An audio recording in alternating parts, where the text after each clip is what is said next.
with the Canadian Centre of Grief and Bereavement, taught courses at the University of Toronto, the cultural, philosophical, and spiritual issues of death and dying, and special losses as well. He was also been Supportive Care Counsellor for the Palliative Community Team at Hospice Peterborough. He's also a support for the nursing and the hospital staff in Peterborough as well. He's done lectures across Canada, and I met David years ago when we were younger, a lot. Yeah, better looking too, or at least, well, never mind. I was pastoring at the time, going through some significant losses in my life, and trying to balance that with expectations of everybody around you. And I will never forget one thing that David said. There were many that helped in a practical way, but he said, when you show up at work, it's like someone showing up for a play, and when you pay your money and you show up at the theater and you're expecting the play to unfold as it should, and all of the team is there thinking about the residents and their family members, they're expecting everything to unfold as it should and normal. But when you get something that is a crisis, or something like as happened to us, someone who died by suicide, all of a sudden you have a player on that team who no longer has the same script. They have showed up for the play, and now they don't know how to perform because they have a different script that they're reading from. And the expectations of those around them are the same. And the team expect them to play and do their part. But the individual themselves is in a crisis, and they need to learn and how to come out of that and what steps they can actually do. And we know that you don't ever come out of anything where life just looks different from then on, and you learn how to do life differently. David helped our team at that time. He helped me personally. There have been many times since when I've been on the phone and said, David, this has happened, and man, just a listening ear, someone who understands, who gets it, and I was thinking about our spiritual life team, and that's sort of what generated this, because some of our team, Suvi and Sarah and others, have walked in to the rooms, as you do as well, where they've been giving love and care to someone, and all of a sudden, that person is not there. And I remember our first experience there where you were with the family members when their loved one was dying. And what do you say? What do you do? And what do you do when you go home? Because it's when you go home, that's when things sometimes come unraveled.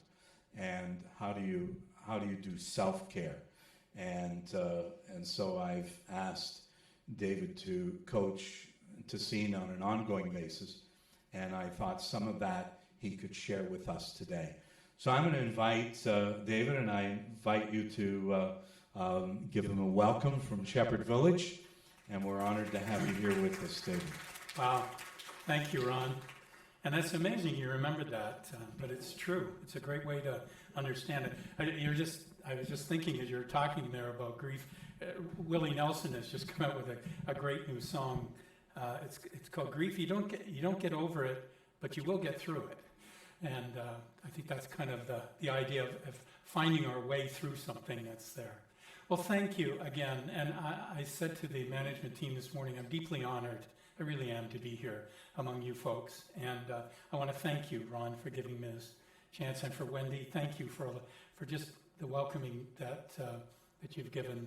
And I appreciate every one of you. This has been a real difficult couple of years. and the struggle is there for sure.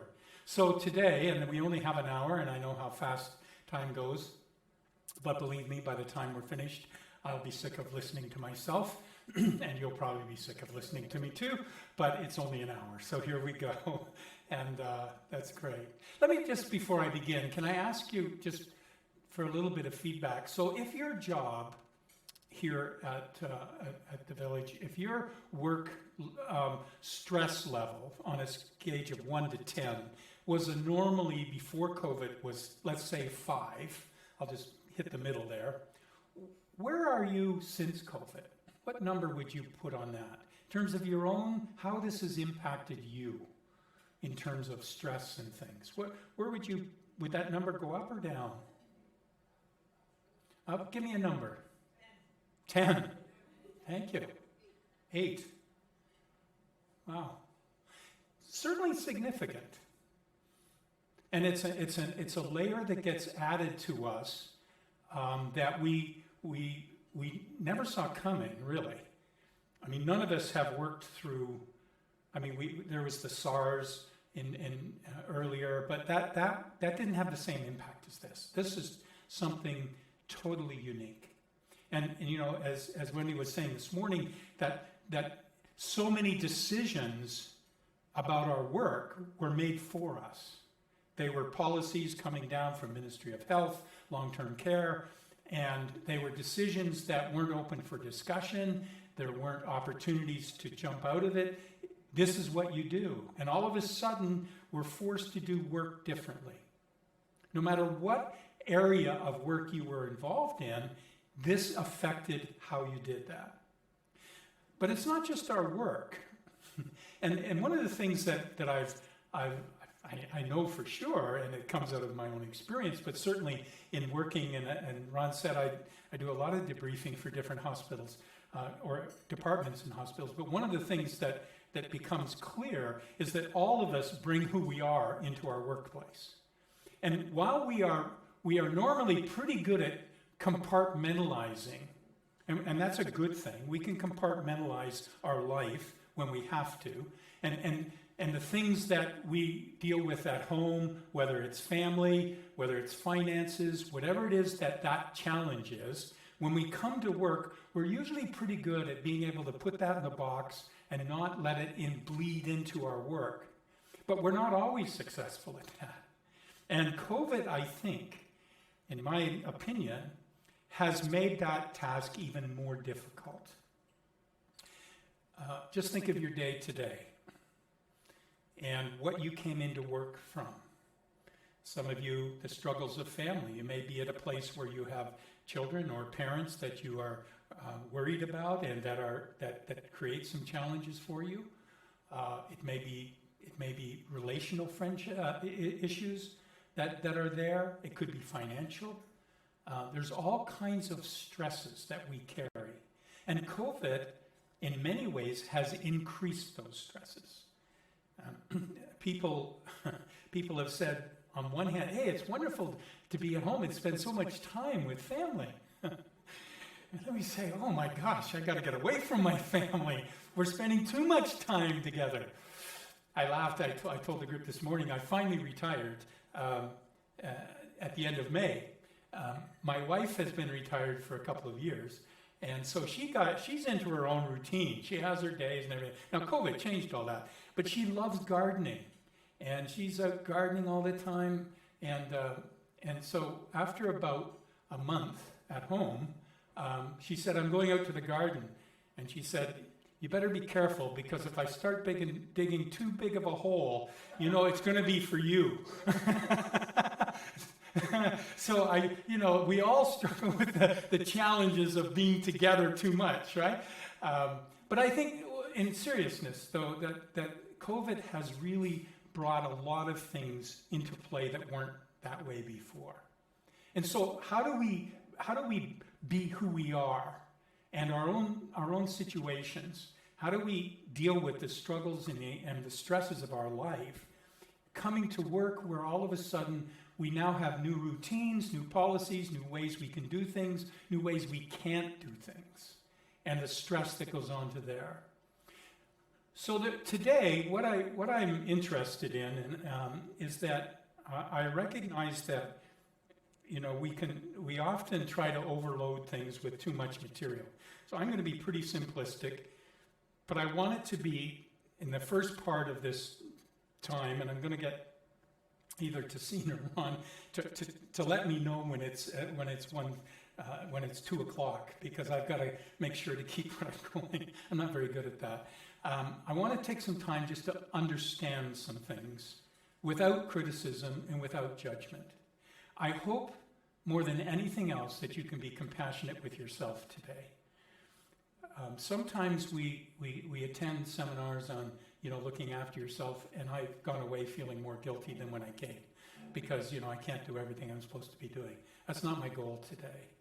I want us to understand perhaps why some things need to be paid attention to, but then I want to spend the last part of our time together and be sure and talk about some very practical things that over the many years that I've worked with people, that these are the things that I've come to understand about how we can, the best we can, care for ourselves in all of this.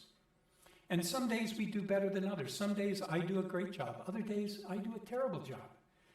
I'm not expecting, this kind of overnight change where all of a sudden I've got this magical way of life that I can deal with everything that comes.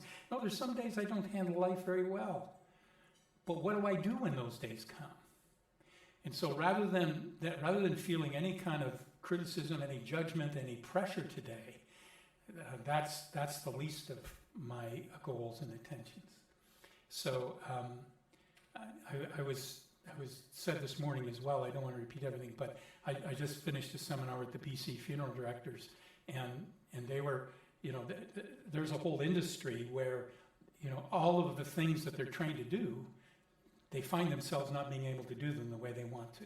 And that's true with you folks, in that, you spend your life wanting to engage people in a way that's very engaging and personal, and yet COVID has put those policies and restrictions where suddenly you're now the enforcer of having to tell people they can't do this and they can't do this, we can only have so many people here at a time, etc., etc. And what does that do to us? And while we may be able to deal with some of that, the reality is it impacts us more than we realize.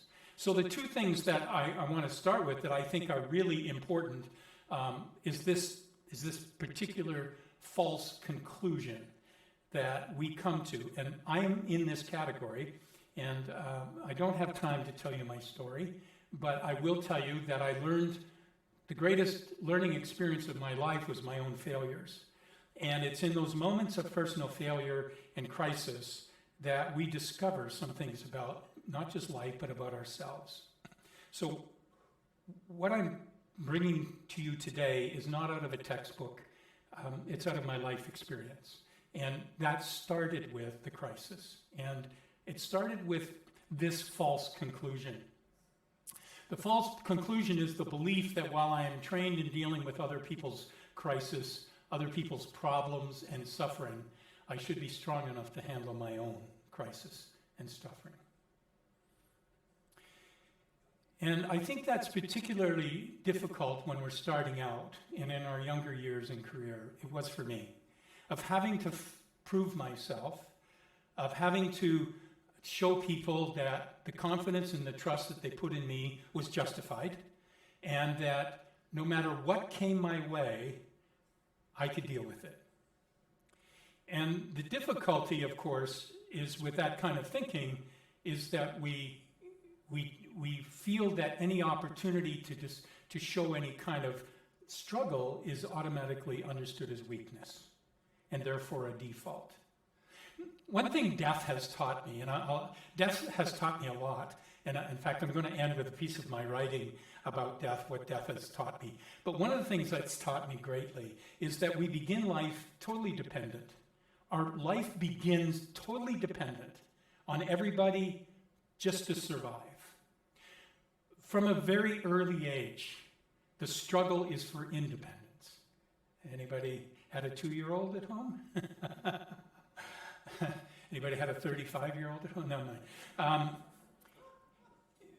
We learn from an early age the struggle of I want to be totally dependent. What death has taught me is that as we come to the end of life, we need to be dependent. We need to learn the acceptance of dependence again. Now, I happen to think that community and dependence on one another is actually a gift that we could have all the way through life, but most of us struggle with that. So, if we could understand that there are some things where the fight to be independent is actually contraindicator to our own health, we could find a time when it's okay to say, I need somebody here. I need to pick up that phone and have a conversation. It doesn't mean professional help all the time. It means finding what we need in the community of people that we are part of that allows us to deal with the struggles and the stresses that are going on in my life. And, now, I started out, my first career was in respiratory technology. Thank goodness I wasn't in that during the pandemic. So I'm familiar with the medical world. I understand that piece. And now, and when I do my work in the debriefing aspects, both in palliative and in other parts, it won't surprise you that some of the most difficult people to convince about this need to be a little more dependent are the physicians. Because they have been set up their whole life as the answer people to everything. And so when we come to dealing with their own struggles, this one is huge. I'm trained to deal with everybody else's struggles and stress and problems. I should be able to look after mine. And that's a beginning point where I'm hoping that we can at least understand how hurtful this can be to you. And that it's not weakness. That finding strength in the community with other people and acknowledging our dependency is actually a gift that helps us deal with what we need to deal with. The other thing that we can talk about here is what I'm going to call the circle of awareness. Most of us live our life being very aware of what's going on around us. To a certain degree, we are aware of ourselves. It's funny, when I would do my counseling, when I was in grief counseling, or I had a private practice that was general prior to, it was focused on grief, but I also did other kind of counseling. But when somebody would come to me and I would say to them, how are things with you? And they would say, oh, everything's good. I'm fine. I'd say, well, if your wife were sitting here, what would she tell me about you? Right? What would the person who knows you the best tell me about you? Our own awareness is pretty limited for two reasons. One, because A, we don't want to go down there. And B, we're not sure how to go down there. And that fear of that is often what keeps us. Again, when I would talk to people in grief and they would come and they would say, I got to stop crying. And I'd say, why do you want to stop crying? Well, I don't know if I'll ever stop crying if I start. I say, well, why don't you start and find out? Because the truth is you won't. You will stop sometime. But that fear of what will happen if my emotional pieces find expression keeps us from really exploring the things that we're not aware of in ourselves. So today I want to just talk a little bit about how we get down there, because it's not an automatic thing. We're never told how to deal with this piece. We're very much told about the awareness. How are you feeling today? How are things going? That's the worst question we can ask somebody is, how are you? Because that gives them an easy out. They can say whatever they want. When I said, how are things today? Just today. What's today like for you? Oh, now I have to compare how I'm feeling at this moment with how I've been feeling else time. I can be a little more expressive here, a little more clarity. But most of us really don't know how to get down there. So today I want to just help us with that little bit of information. Sorry, I lost my glasses. I'm used to having them around my neck. I don't know what I'm going to do when I get to be your age. So, and again, COVID has really impacted this to a degree, because COVID, at least in the beginning part, forced us to be with ourselves. Some people have a hard time with that. Your conversations about colors, different personality pieces. Some people, it's, if I said to them, hey, you've got to go spend a weekend in a cabin in the wilderness, nobody else, no TV, no phone, a few books if you want, just you. And there's people who would say, like me, who would say, oh, when can I get there? And there's other people who say, oh my gosh, that would be hell. I couldn't go anywhere near there. I need to have something going. And COVID has has given us a chance to understand ourselves if we're able to do that. So, how do we get to some of this stuff that's underneath? What I want to do is just, and I was thinking of how best to do this, but I want to take an example, and I'm going to use a death. And I know you did incredibly well during the first wave. I know that. This facility was amazing. The second wave, you still did amazing, but you did experience some deaths. And I know from talking to Tessine that some of those, the hardship of that, when you've developed relationships with people, and the truth is that some of you have a closer relationship with some of the residents than sometimes their families. You sometimes know more about them than their families know about them. And so those events really create a challenge for us. So I want to talk about this pain event. And stay with me because I'm getting to that underneath piece in a moment. So the pain event, and I'm going to explain it as a death event. So somebody dies. And that event, now you can relate that event to anything. It doesn't have to be death, but I'm going to use a death one just as an example here. So somebody dies. And there's great pain with death. Absolutely. Not just physical pain, but I mean, it's the grief and the pain of death itself. But the real challenge is the suffering. And suffering is not the event. Suffering is the story that surrounds the event. So people are suffering. It's not death that creates suffering. It's the story of what that death means that creates the struggle and the suffering in our life. So what did that death mean? How did it happen? Could it have been avoided? There's all kinds of things. Could it have been prevented? Only if we'd have seen it earlier, we could have got them there. Who will look after me now? The impact of the COVID restrictions in terms of how we were able to experience that death. All of those create the suffering that surround the event itself. And this is what people are struggling with. So in my grief counseling, when people came to me, of course the death was the primary issue, but that's not why they were there to see me.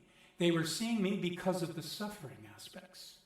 And the struggles that I would hear are the things like, what if we'd have gotten to the doctor earlier? Could they have done something? What if he hadn't have gone out with his friends that night? Or what if this, or what if that? The preventability of it, that's part of the suffering, and we stay in that suffering. Suicide is a huge one, where we live not just with the pain event, but most of our struggle is in the suffering of that event, in terms of how it's perceived in our culture, how it gets received, etc.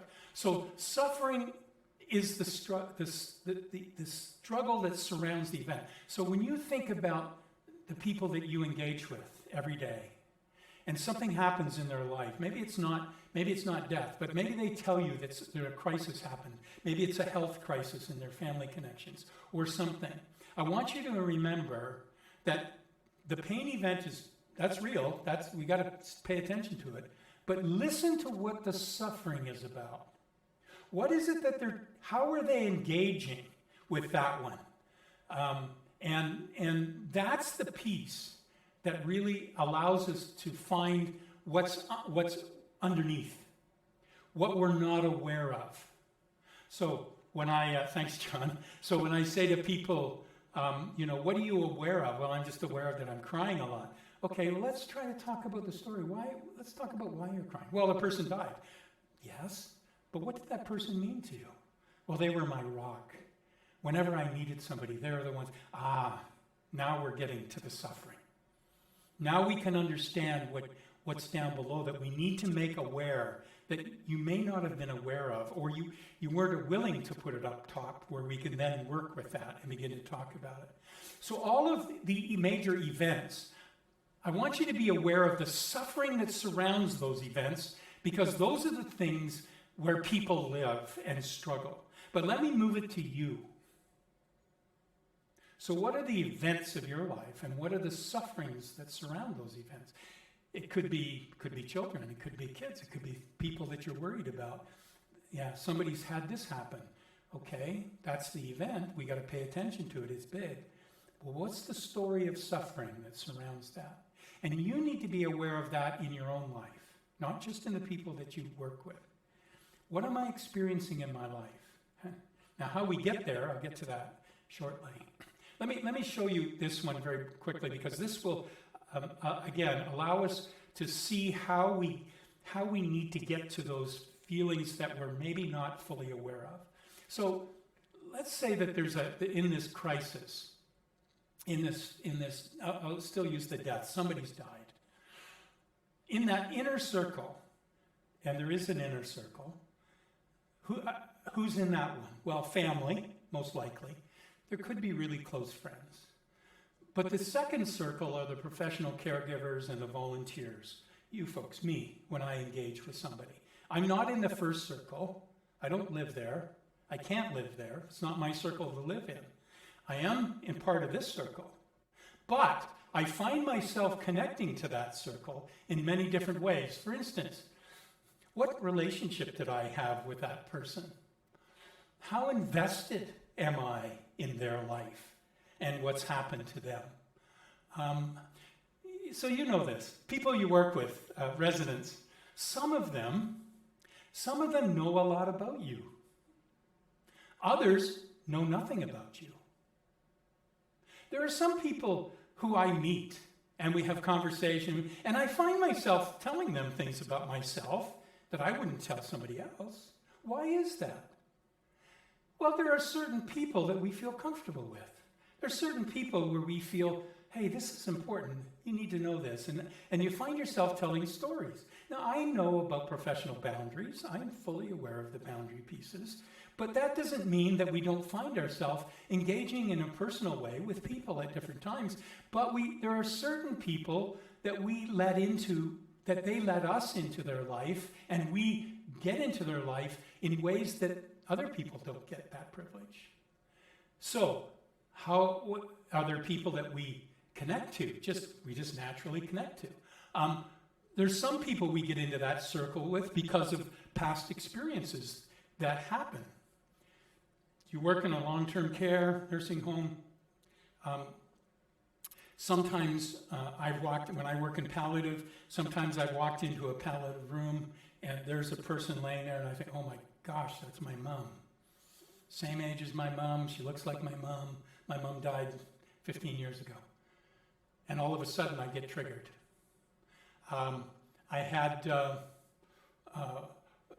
our own experiences with transitions. I had counseling, one of my early ones before I specialized in death of children, was I had two parents come in and their 19-year-old son had fallen off a balcony. And as we shared the stories together, it was a week afterwards, and I sat with them and listened. And all of a sudden, I felt myself just really connecting.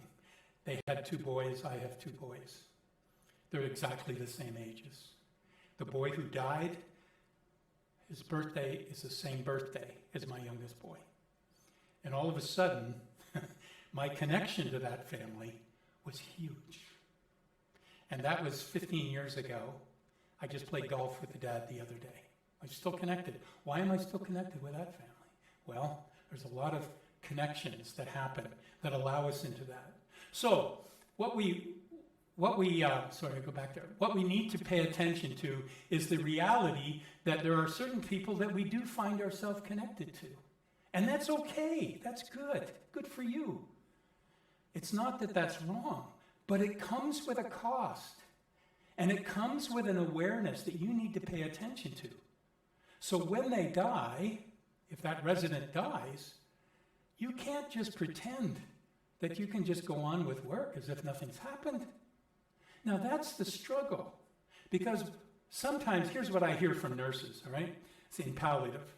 So a nurse says to me, I go home after a tough day. One of my patients died. And so I go home and my family says, oh, you look sad. What's wrong with you? Well, one of my patients died today. Oh, that's really too bad. What's for supper? Right? Or here, well, they're palliative. They're going to die anyways. Why are you so upset? Right?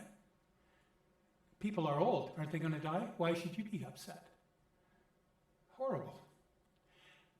I want you to pay attention to what we're not aware of. And one of the things that we're not aware of all the times is how deep our connections are to people. And it's not a wrong thing. Now, there are boundaries to that, absolutely.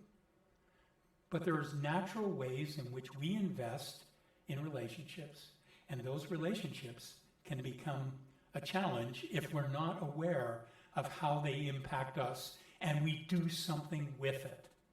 And that's the key. What do we do with that?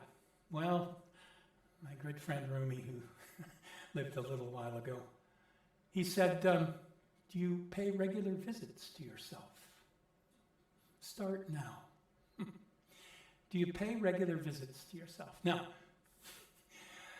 you're no different than I am. How many conversations do you have with yourself every day? How many arguments do you have in that head of yours? Yeah, but I'm not going to do that. Well, you should do that. No, I'm not going to do that. You ever wonder who you're talking to? I had a little conversation with a friend of mine who's really into consciousness and this whole. It's really big. He's a nihilist. So for him, everything ends at death. So we're having this conversation about consciousness. I said to him, "So you have conversations inside your head? Yeah. Well, who are you talking to? And which one is you? Because there can only be one you. So who's the other person in there? Who are you letting in your head?" It was a great conversation. Anyway, but checking in with ourselves. And I'm going to show you one way we do that. But you need to check in. How am I doing? What's this done? How do I feel?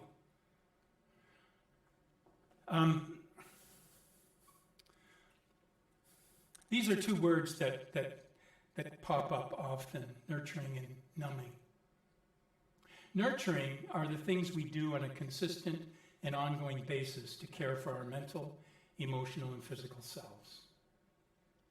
Numbing is no amount of food, sleep, exercise, bubble baths, massages, face marks, or television will help us long term if the purpose is to distract or avoid negative emotions. So sometimes I will say to people, can you do one nurturing thing for yourself each day? What would that be? If I told you you had to do one nurturing thing for yourself. So all of you spend your whole day looking after other people. Good for you. And you tell me you can't do one nurturing thing for yourself? Why do we feel that selfish? Why do I feel so guilty when I do something good for myself? So people will say to me, well, I go to the gym. I say, you go to the gym, but is that nurturing or avoidance? What do you do at the gym? Well, I work out hard and I just forget about everything. That's not nurturing. Nurturing isn't trying to distract yourself. If you choose to do these things with the goal of getting your mind off of things, that's not nurturing. Nurturing is find a way to do things on a consistent basis that allow us to a healthy expression of dealing with what's going on. And I don't know what that is for you. We all find that different. And what really amazes me is that I was well into my 40s, late 40s, before I ever asked myself that serious question. what is it that I do for myself that really does nurture me? I had no idea. I knew how to distract myself. I knew how to numb myself. But I had no idea what it was to nurture myself. So that's where, alcohol is a great numbing. I understand why people drink. That's not the problem. When people come to me with an alcohol problem, it's not, we don't start with the alcohol problem. What are you trying to numb? What's going on? What routines have you developed in your life to numb things? Because those are not to help you. That's not nurturing. Nurturing is finding something that strengthens you, and I'll talk about that in a second. I'm going to talk about mindfulness, and everybody rolls their eyes. Oh, not another mindfulness. But let me tell you about mindfulness in a little different way. Do we walk around in life with our mind full? Have you ever tried to meditate? Yeah. You just get there and then, oh yeah, I got to do that. Yeah, I got to do that. And then you think of that, the mind's everywhere, right? And that actually, in true meditation, that's good. That's not a problem. I say to people, okay, when your mind starts to wander, don't be judgmental. Just encourage it to come back to where we are. But most of us, go for a walk in the woods, and what are we thinking about? Well, we're thinking about, I should have done that, or I got to do this when I get back, or, oh yeah, I forgot to do that email. Our mind is filled with everything that we've got to do. Mindful is paying attention to what's around us. So, right here. You've all had so many things happen at home this week that you still have to look after. You have things from this morning that you have to go back and look after. But can we be in this moment? Can we just be here? And just be present? That's mindfulness. It's one of the nurturing things that we can do for ourselves. So often clients will say to me in grief or in palliative, one of the questions, are you sleeping? And it's a rhetorical question because you know what, in grief you're not supposed to sleep. It's okay, it's good, it's not a problem. But everybody thinks it's a problem, so they go see their doctor to get sleeping pills. Silly thing. They'll say to me, I go to sleep and then I wake up 2 hours, 3 hours later, and then my mind's just racing. Yeah, it's exactly true. So what if when you wake up and your mind starts racing, you be gentle with it, you be kind to it, but you just start to bring it back to where we are. This is such a nice pillow. It just feels so good in these sheets. This nice blanket over me. And just be present where we are. Now it's not as easy as it sounds, but it's a start. And you'll discover that that's often a key to allow us to do what we need, because that's a very nurturing act, to be present where we are. Mindfulness is about paying attention. It's about being aware. It's about a presence here. It's about sensory experience. What am I feeling? What am I hearing? It's amazing. Do you know when the birds are most beautiful? 5:30 in the morning. And sometimes when I wake up there, and I'm mad at myself for waking up so early because I don't have any reason to wake up, I start to listen to the bird and say, wow, there it is. It's being aware of our inner world, not just our outer world. So this is where we come back to awareness. When these moments happen, mindfulness is about, okay, what am I feeling right now? I'm feeling anxious. Well, what's that anxiousness about? What am I sensing? So how do I pay attention to that? Well, that's the practice of mindfulness. I'm not talking about some whatever. I'm talking about very practical ways to be present where we are. Because the truth is, at 5:30 in the morning, there's absolutely nothing you can do about what most of the mind is going over. So why waste energy worrying and being anxious about something you can't do anything about? Why don't we bring the mind back to where we are and allow it to be nurtured with the goodness of what we're experiencing in that moment? So the question you ask yourself is, where am I? The body always has to be in the present. Sorry. Some people try to be in the past and the future with their body. It doesn't work. We are always in the present. My body is here. But it's amazing where our mind goes, isn't it? Our mind is anywhere but where we are. It's about what happened yesterday. It's about what happened last week. It's about what happened last year, years ago. I know, and I've worked with people who sat there in a counseling session and told me about what somebody did to them 30 years ago, as if it was yesterday. Every detail is right there. And I say, wow, your mind is way back there, but your body's here. But your mind is way back there. Or it's in the future. When I get this finished, when I get over this. So I used to teach, when I say to students, they'd always be anxious to get through school. Let's get this over with so I can get on to life. And I used to say to them, this is part of life. This is where we are. If your mind is down when you graduate and then life begins, you're missing life. The experience is the gift. Enjoy this piece. Find a way for it to become meaningful in your life right now. Don't always be living, just until, wait until. Parents are great at that. Well, when my kids get a little older, then they do. And then we discovered none of that's true anyways.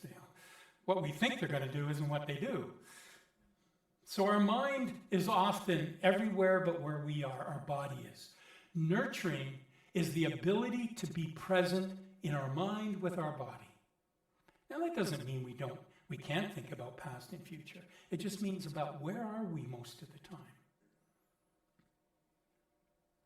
So here's a little exercise, and I did this with Tassine, so I will do it with you.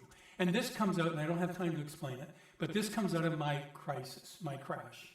Here's one of the things I've learned. And I'm a bit of a reductionist in some ways, so I realize that there are all kinds of negative emotions or positive emotions, but I've narrowed it down to what I've discovered are the three foundational things in my life that I need to be aware of. So what I do is when I finish a day, when I was working, I would finish the day and I would take the last 10 minutes of my day and I would close the door or go find a place to be alone. And I would ask myself this question: what has this day left me with? What has this day left me with? Now, sometimes the day hasn't left me with anything. It's okay. It doesn't have to be this grand thing. But there's some days when this is an important part of the awareness piece down below. Okay, what am I feeling? And again, I apologize. I'm a man, so I have to get to things negatively, so it's okay. You girls would do a better job, but here I am. So the three things that I need to find strength. So if I ask that question about myself, how has this day left me? I'm exhausted. I am just exhausted. I need strength. That's what I need. What is it that you do? Who is it that you talk to? Where do you go? That when you're finished, you feel stronger. And I'd like you to think about that for yourself and try this. What is it that you do? When you need to feel stronger, when you're exhausted, what is it that you do for yourself that when you're finished, you actually feel stronger? Now, I know people who say to me, if I feel exhausted, I go to the gym and I work out. It seems counterintuitive, but actually when I leave the gym, I actually feel stronger. People will say to me, when I'm exhausted, I just need to find a quiet place to go and walk. Or I need to read. Or I need to do something. But I know what it is, that when I'm done, I just feel stronger. And I don't know what that is for you, but I'd like you to think about it. The second thing is, when I finish the day and I ask myself, what has this day left you with? I say, oh man, I'm just jittery. It's like I've had 50 cups of coffee. I'm just jumping. I don't need strength. I need to feel peace. What is it you do? Who do you talk to? Where do you go? That when you're finished that, you feel peace. It cannot be the same thing as strength, okay? It's got to be something totally different. I'll explain that why in a moment. But what is that for you? I have the wonderful joy and gift of living in Peterborough. And if you haven't been there, it's a beautiful community with water everywhere. And water for me is peaceful. Water is my peace. So I have kayak, and if I had a bad day and I needed peace, there's two things I could do. One, I would get in my car, and instead of driving right home, I would go down to Little Lake, which is in the center of Peterborough. And I would sit there in the lake and just look at the lake. Spend some time thinking about things. I could read, I could pray, do whatever I want, but the water was important. If it was a really difficult day, I would drive to just north of Peterborough, Chemong Lake, which would take me 10 minutes. And Chemong Lake's a much bigger body of water, and I would sit by that water, and it would have many more waves. And I would sit in my secluded place right at the water's edge and just allow those waves to be part. If I had a really bad day, I would go and sit at Chemong Lake for an hour, and then I would drive to Lakefield, which is about 5 minutes away, and I would follow the river on River Road, you know that road, all the way back to Peterborough. Water. For me, that's peaceful. It didn't make me feel stronger, but it helped to bring me to a sense of peace. The worst thing we can do is go home feeling the way we are without doing something about it. Because guess who suffers? The people we love the most.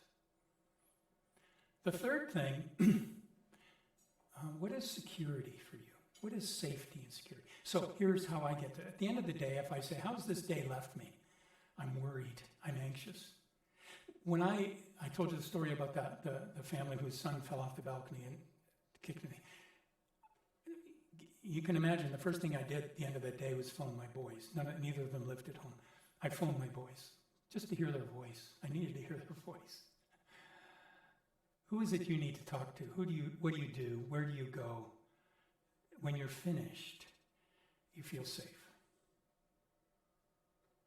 It's funny, many people identify their home or a place in their home as somewhere where they go to feel safe. It might be a particular chair, a room, somewhere where you go and just sit.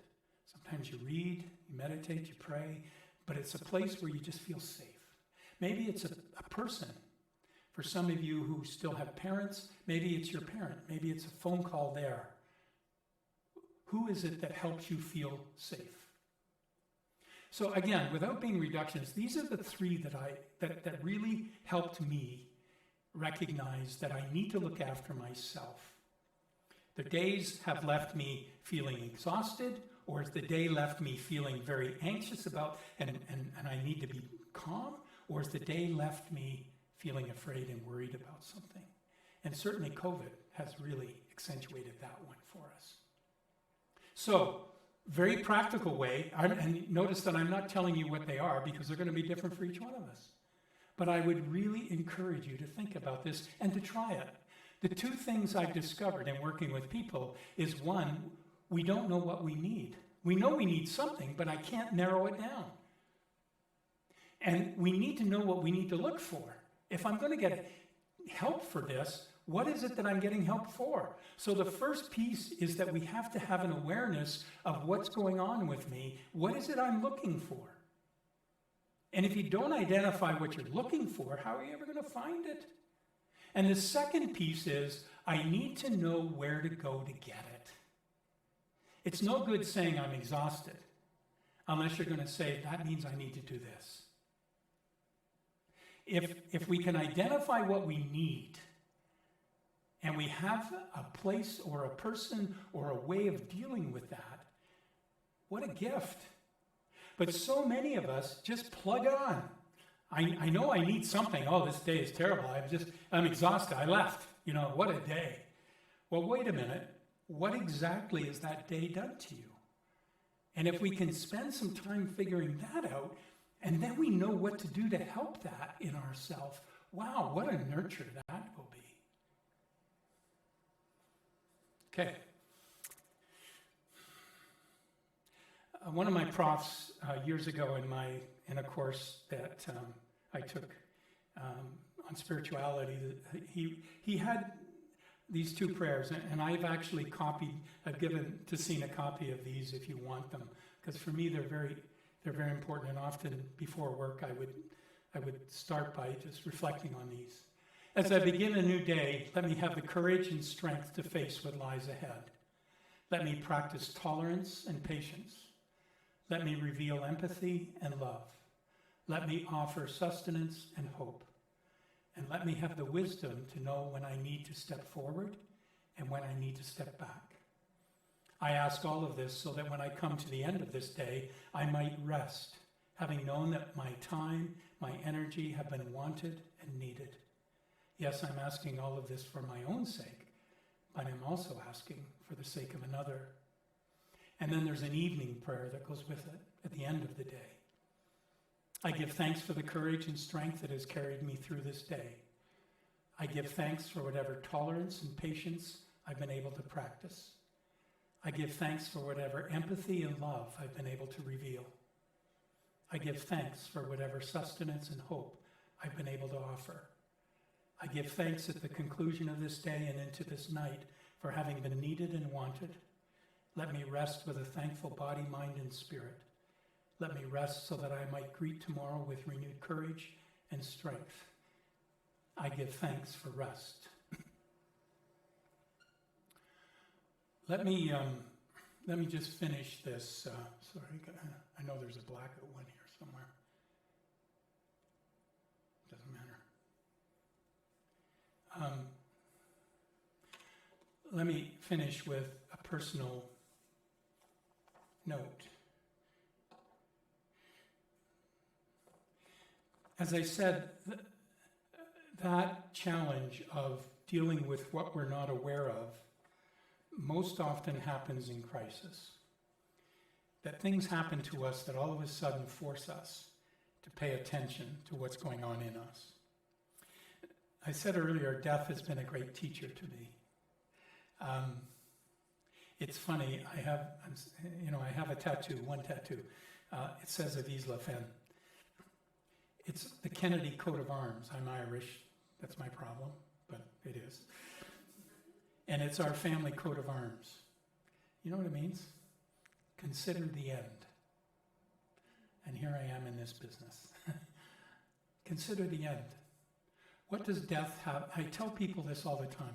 Death is the greatest teacher to help us live well, if we'll pay attention. So this is a piece that I wrote. It was a friend of mine. She's younger, a little bit younger than I was. We've been friends for years, her and her husband. She was palliative, near very end of life. And he had stayed overnight and needed to go home, get changed and showered and things, get clean clothes. But he didn't want to leave her alone. And I said, you go, and I'll sit with her. And I spent 2 hours with her. She was unconscious. And so I sat with her in the stillness for 2 hours. She died later that night. But here's my thoughts. It's hard to sit with dying, knowing that there's nothing one can do but sit in the stillness of dying, with only the rhythm of labored breath. I wonder in these moments if something akin to telepathy is possible. Can the dying person know that I'm thinking of her? We talk about prayer as conversation with God, but can silent prayer be heard by the one that we're praying for? It seems so necessary to be present with dying and not to give in to the immediate urge to go and do something elsewhere, to be active with those who can respond to your efforts. The dying can't respond, but that doesn't mean that they're not aware and that they don't need me. What does a dying person need from me? Peace, not anxiety. Love and embrace, not anger or resentment. Grace, not bitterness. Stillness, not activity. Reconciliation, not revenge. Mystery, not answers. I have what is needed, but allowing this to be present means fighting through my outer self that wants to do, that wants to get even, that wants to remember hurts and wrongs, and wants to speak about things as if I have all the answers. Can I sit in quietness? Can I be filled with love and kindness, gentleness and grace? Can I resist speech and explanations? Can I embrace and not pull back? Dying is what I need to learn, what I need to face in order for these things to be there for others. Dying allows me to live, to truly live. In fact, we're told to die daily by most major religions in various ways. Dying is the common denominator that all life shares. How we do this or experience it is done in vastly different ways. But I want to be present in dying for others, to be present in dying for myself.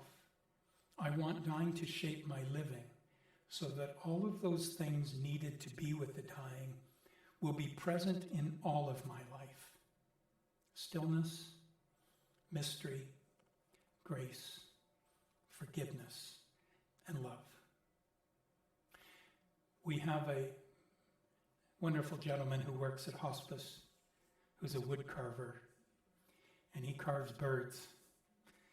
And we often give these to residents because it's the beautiful feeling, it's tactile, it's smooth, and this becomes part of their experience along the way. This is my bird, and I've written those words all over. And the days that I need to pay attention to myself, sometimes I just hold this and go for a walk. What do I need in my life? What do I need to nurture? What do I need to avoid to try to numb? What do I need to pay attention to? What will help me be with others in a much better way? None of that will happen unless we take the time to pause and reflect and ask good questions and know what to do in response. Thank you so much for the gift of being with you today. And I pray that your work will be some of the most rewarding work you could ever experience. And that despite the challenges and the struggles that do come and are there, you will find a wonderful gift in being able to nurture yourself to be present for others. Thank you very much.